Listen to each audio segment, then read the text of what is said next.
Good Monday morning, and welcome to This Week in Nerd News. In 5 minutes or less, I plan on sharing 5 relevant stories that we should be paying attention to, and there's some doozies out this week. But to start off, there's a good news one where Facebook actually lost a lawsuit, and over $650 million will be paid out to residents of Illinois who were tagged without permission on Facebook. This is from a number of years back, but the better news, other than the $300 and change that many residents will get of Illinois, is that Facebook and other social media companies will be more conscious and proactive about what features they roll out that are potentially an automatic privacy disaster for those of us that don't care for those kind of automation tricks. Second story is actually a very serious one, because this proxy log on weakness that was discovered by some security researchers has actually led to over 60,000 companies being vulnerable and having been attacked already.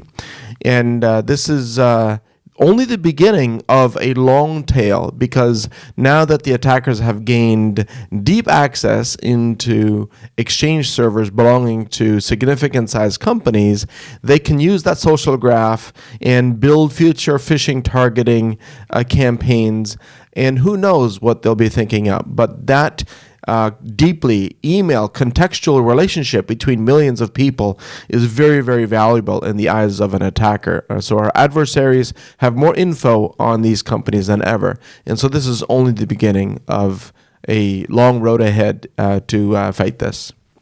And we've had lots of ransomware stories, but not so many have hit the front page of our news radars. But here's another one where the Navajo Nation Hospital actually did end up paying a ransomware fee. And this, unfortunately, is still the story that happens when companies are not prepared.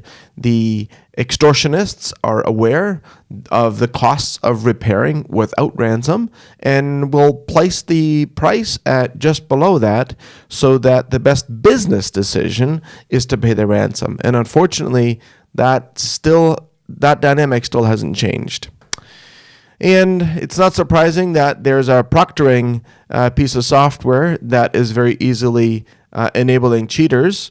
And so it shouldn't come to a surprise to anybody who administers the exams that virtually and remotely that the tools that are in place are not actually that strong. And this is just a good sign that we need to find an alternative to do this kind of remote testing. And another good news story is that Google says that it won't adopt a new tracking technology that identifies users.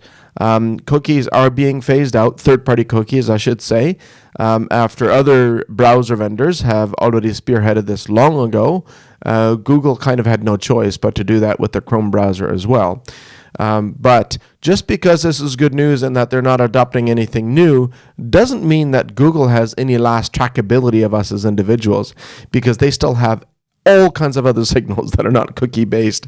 So don't let this be any sort of deceptive good news, although it is good news from a consumer standpoint for sure.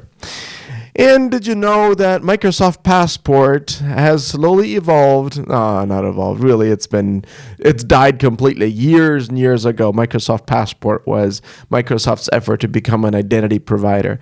But they may have finally gotten it right with the process that they now have for Azure approved Active Directory validated identity, which is really a distributed identity, but utilizing Microsoft software and probably, in most cases, Active Directory within the Azure infrastructure. So Microsoft still wins.